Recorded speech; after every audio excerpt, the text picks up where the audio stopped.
Queridos, graça e paz mais uma vez. Amados, vamos abrir a palavra de Deus no Evangelho segundo Mateus, capítulo 7. Evangelho segundo Mateus, capítulo 7, a partir do verso de número 7. Na semana passada nós lemos, meditamos em Mateus, capítulo 7, do verso 1 a 6, e agora estamos dando uma sequência, a partir do verso 7. Queria aproveitar a oportunidade e falar sobre a questão das doações a respeito do projeto ID.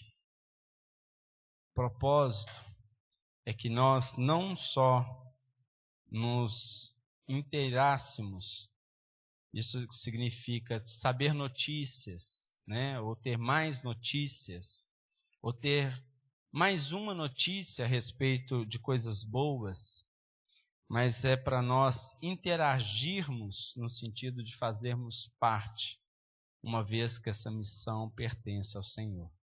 A nossa proposta, que creio que vem do coração do Senhor, é que nós participemos integralmente. Isso significa que possamos visitá-los, ir até a base, até o centro de recuperação, conseguir tocar, ver aqueles a quem nós temos amado à distância e podemos amá-lo também pessoalmente. E que eles possam conhecer o amor de Deus que tem movido corações aqui. Ele sabe que Deus o ama porque ele tem sido abençoado, mas que ele possa conhecer os canais que Deus tem usado, os instrumentos de Deus, dentro do corpo que tem amado.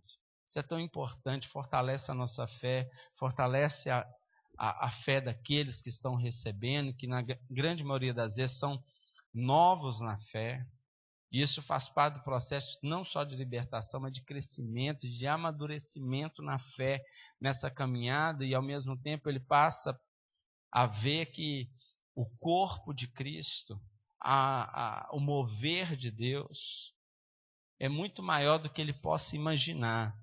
E ao mesmo tempo experimentar esse amor incondicional, porque nós não conhecemos, eles também não nos conhecem, assim como o Senhor nos tem dado o privilégio de abençoá-los, eles têm sido privilegiados de serem abençoados por Deus.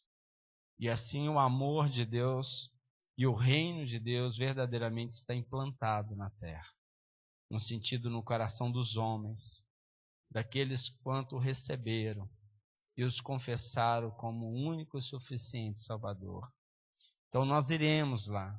Nós também temos a oportunidade, porque nós temos quinta-feira à noite aqui o curso bíblico, o estudo bíblico, mas quinta-feira à noite na Praça da Rodoviária é feito um trabalho, não só de evangelização, mas também solidário, de alimentar aqueles que estão famintos, que vivem na rua, não têm sustento, não tem quem cuide deles, mas o Senhor tem cuidado de todos.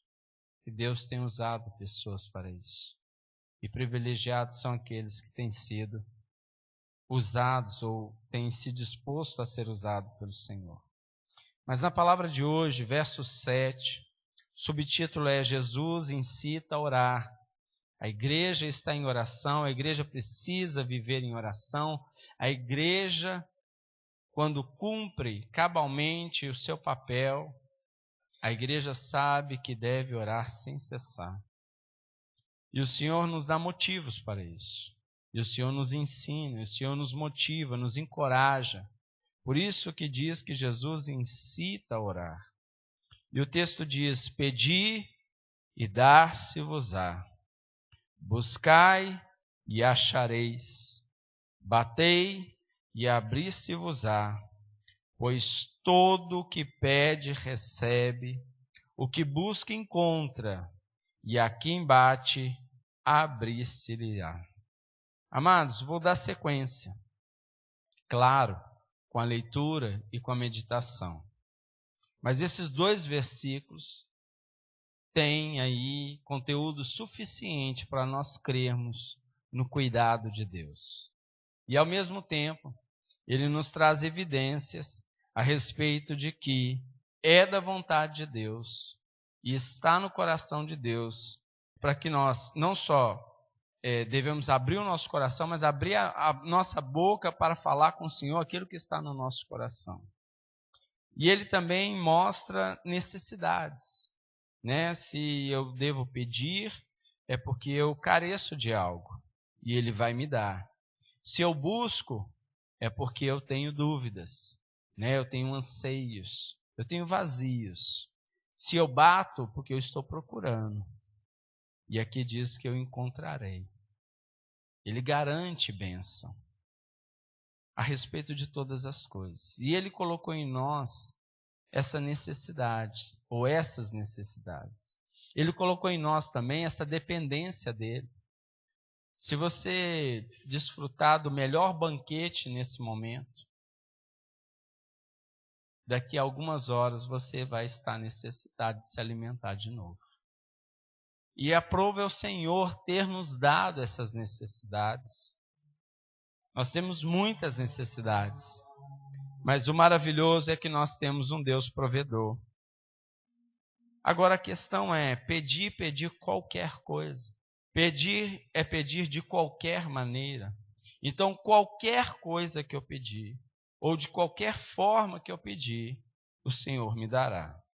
Isso significa também que se eu buscar qualquer coisa, com qualquer propósito, eu também encontrarei. E se eu sair batendo em qualquer porta, de qualquer maneira, com qualquer propósito, elas também se abrirão para mim? Não, de forma alguma. Na sequência ele diz: ou qual dentre vós é o homem que, se porventura o filho lhe pedir pão, lhe dará pedra? Ora, se vós que sois maus, sabeis dar boas dádivas a vossos filhos, quanto mais vosso Pai, que está nos céus, dará boas coisas aos que lhe pedirem. Tudo quanto, pois, quereis que os homens vos façam, assim fazei-o vós também a eles, porque esta é a lei e os profetas. Quando meditamos nesse texto, é importante nós lembrarmos de um outro texto, e que vou pedir aos irmãos para que abram, em João, no Evangelho de João, capítulo 14. Não deixe desmarcado o texto principal de Mateus, mas vamos até o Evangelho segundo João, capítulo 14, versos 13 e 14. Mateus, Marcos, Lucas e João é o quarto evangelho, quarto e último evangelho, capítulo 14, versos 13 e 14. Diz assim: e tudo quanto pedirdes em meu nome, isso farei, a fim de que o Pai seja glorificado no Filho. Se me pedirdes alguma coisa em meu nome, eu o farei. Esse texto nos ensina que o propósito de pedirmos, assim como a motivação, tem que ter para que todos os nossos pedidos sejam atendidos, as nossas buscas sejam alcançadas e as nossas batidas encontrem abertura. Significa que, para isso, é necessário que apresentemos diante de Deus petições que glorifiquem a Deus. Verso 13 diz: a fim de que o Pai seja glorificado no Filho. Então, ao orar, eu devo pensar: Senhor, isso glorifica o seu nome. Isso glorifica o seu nome. Senhor, isso está dentro dos seus planos. Porque eu não sei vocês, eu já me deparei em algumas situações que foram as seguintes. Primeiro, começar a pedir coisas que estavam simplesmente dentro das minhas paixões carnais e materiais, e querendo que Deus abençoasse tais pedidos. Essa foi a primeira situação. A segunda situação é quando eu enxergava uma necessidade clara para a resolução de uma situação, de um problema, sem que eu pedisse antes que a raiz daquele problema fosse primeiro solucionado dentro do meu coração. E a terceira situação é quando Deus nos leva a orar para uma situação, a orarmos por aquilo, e nós temos uma certa resistência a respeito daquilo. Como, por exemplo, quando o Senhor nos ensina a orarmos por aqueles que nos perseguem. Ou como é difícil abençoá-los. Mas, meus amados irmãos, como é bênção, como é uma bênção na nossa vida, como isso liberta a nossa alma. Eu lembro uma vez que uma pessoa estava me perseguindo de uma forma absurda e eu estava, não vou dizer no meu limite, eu já tinha passado o meu limite. Eu estava muito próximo de agir de forma completamente contrária à palavra de Deus. Ao mesmo tempo, meu coração, eu sentia mal, eu tinha mal-estar, eu tinha o corpo e a mente completamente alterados em ouvir aquele nome, ao ver aquela pessoa. E eu lembro que Deus do céu, não é possível, isso está crescendo como algo terrível no meu coração. Eu estou desejando com todas as minhas forças o mal daquela pessoa, e se eu puder cooperar, poder agir diante daquele mal que eu penso a respeito dela, eu tenho vontade de agir, mas isso está me fazendo mal demais. Já não basta o mal que aquela pessoa me faz, mas o mal que isso dentro de mim está causando, ou está produzindo. E aí, eu ouvindo uma mensagem, lendo a palavra, eu comecei a orar em voz alta, dentro de casa. O meu coração estava do jeito que eu acabei de descrever, mas eu comecei a profetizar para o meu próprio coração. Eu comecei a lutar no mundo espiritual para que aquilo fosse desfeito em nome de Jesus. E que o amor de Deus e o perdão da cruz alcançasse a minha vida. Porque o que eu mais precisava naquele momento era do perdão do Senhor para que eu pudesse perdoar aquela pessoa. Porque de mim não manava nenhum perdão. Todo amor vem do Senhor, toda bondade emana no coração de Deus.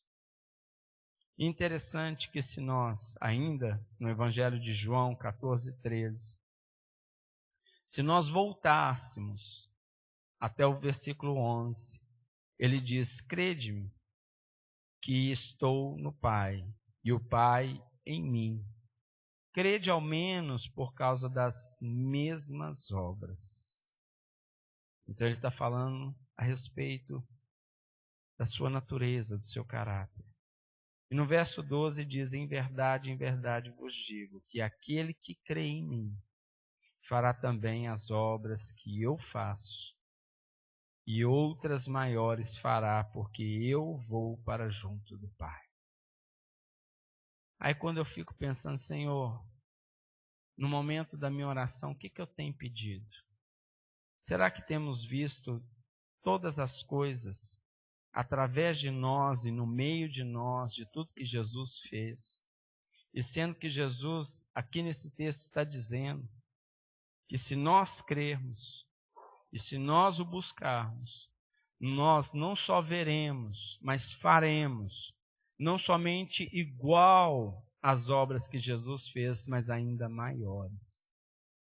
Aí me leva a pensar, me leva a questionar duas coisas. Primeiro, será que estou orando o suficiente? É a minha primeira pergunta. É o meu primeiro questionamento diante desse fato. Ou o segundo questionamento é: será que eu estou orando corretamente? com as motivações certas. Com as motivações certas. E aí, saltando para o verso 15.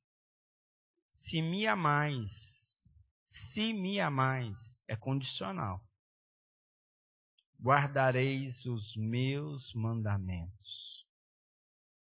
Isso significa que os mandamentos do Senhor estarão não só presentes no nosso coração, mas também nas nossas orações, na nossa boca. Esse texto, quando eu li a primeira vez, de Mateus, capítulo 7, verso 7, eu gostei demais. Me agradei demais. Eu pensei, meu Deus, eu posso ganhar tanta coisa a partir de então. Meu Deus, como é bom orar, por que eu não descobri isso antes? Meu Deus, são tantas as coisas, mas aí o Senhor veio alinhando todas essas coisas. E é importante que nós estejamos, todos nós, completamente alinhados à palavra de Deus. Completamente alinhados. Nosso coração, a nossa mente, a nossa oração, para que alcancemos toda a manifestação do amor de Deus, para que a graça do Senhor nos alcance, para que não vivamos frustrados, cabisbaixos e abatidos, desesperançosos, porque é assim que vivem todos aqueles que não conhecem a Deus, que não creram no Senhor. Eu tenho falado e tenho repetido, todas as vezes que um milagre acontecia, as pessoas iam até Jesus e Jesus dizia: a tua fé te curou, a tua fé te salvou, a tua fé te libertou, a tua fé. Agora, o que é fé?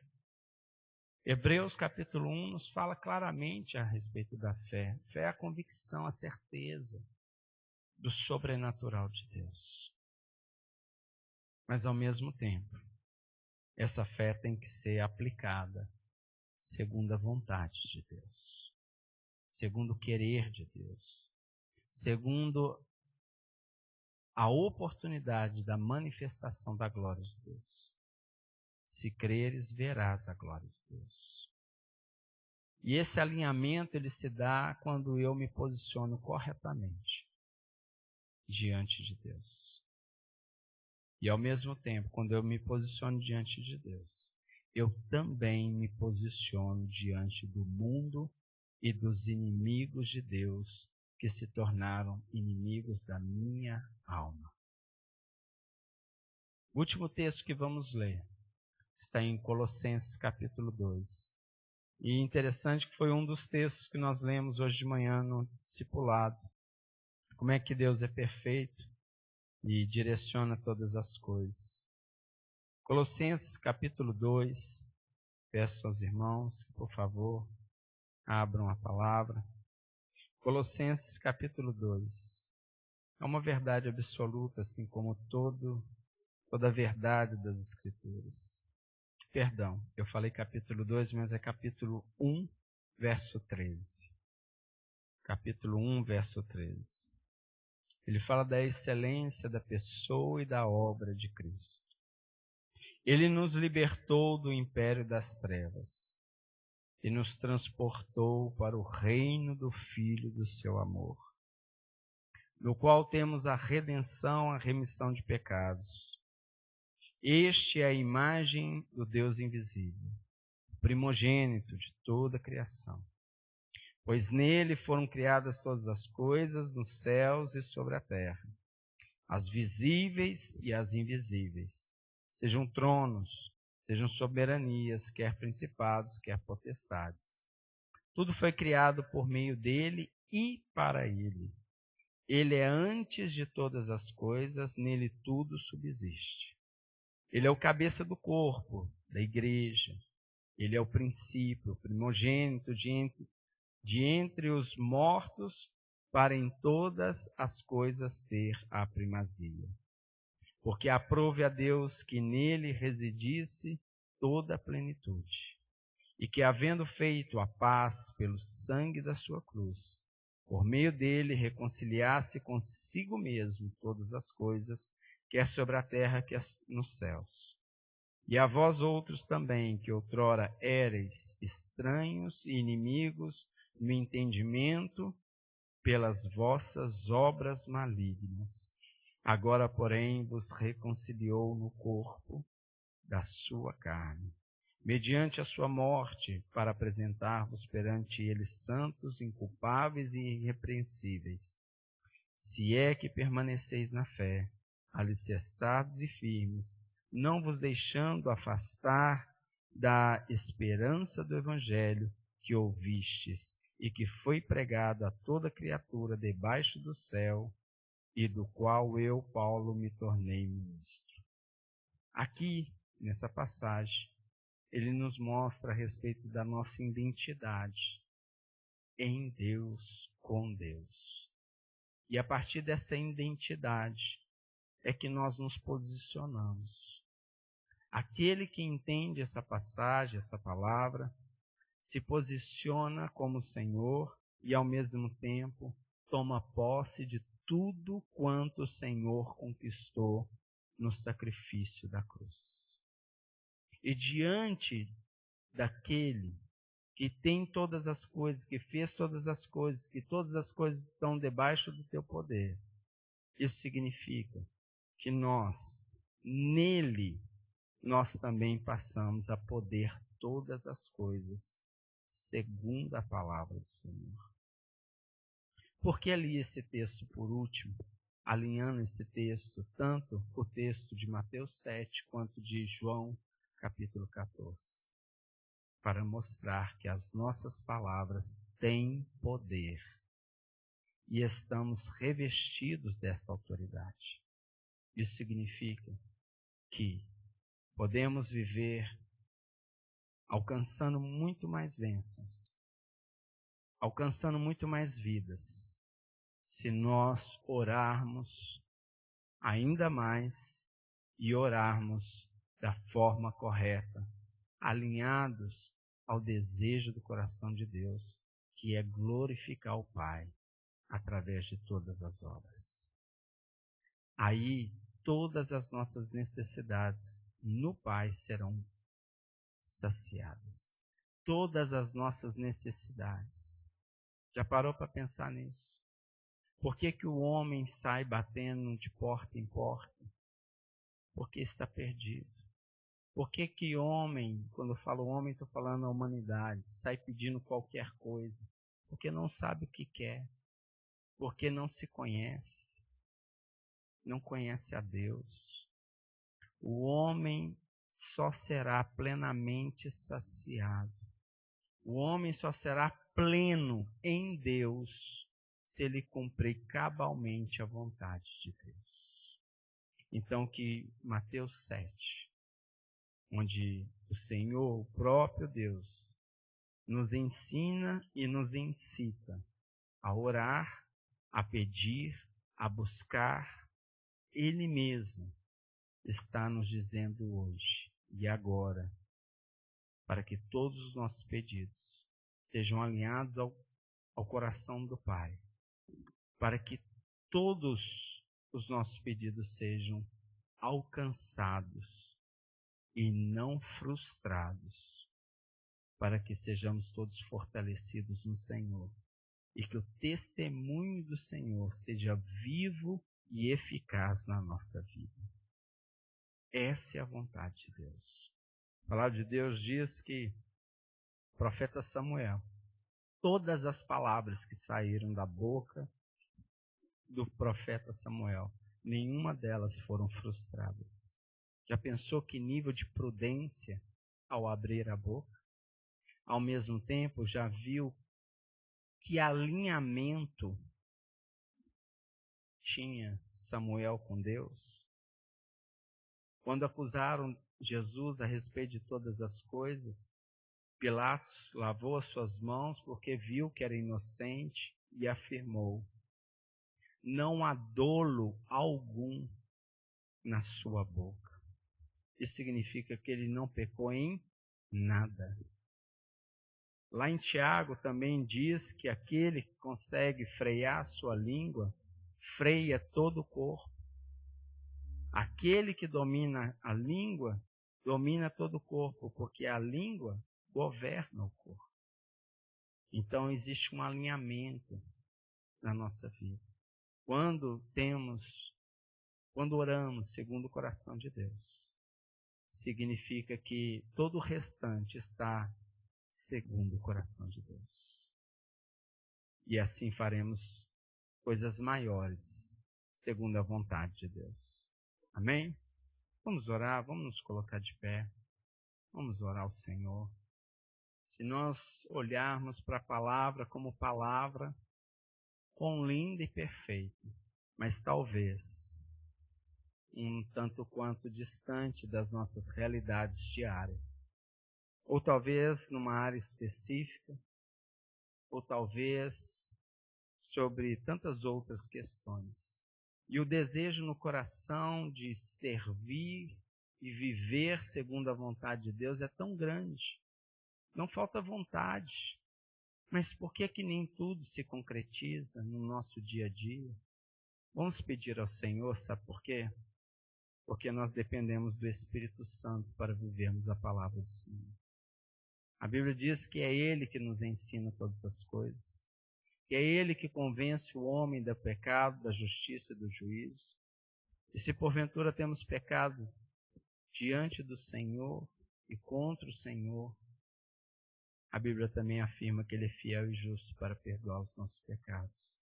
Que confessemos os nossos pecados, mas que em nome de Jesus cumpramos cabalmente a vontade do Senhor, para a glória do Senhor. Senhor, em nome de Jesus, dá-nos um coração igual ao teu.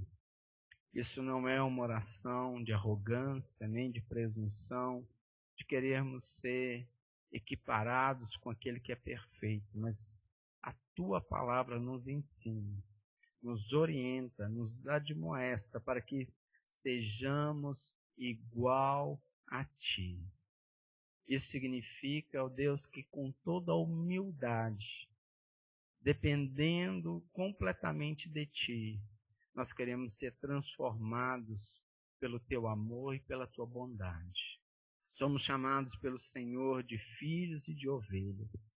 Ovelhas porque não somos como bodes que mordemos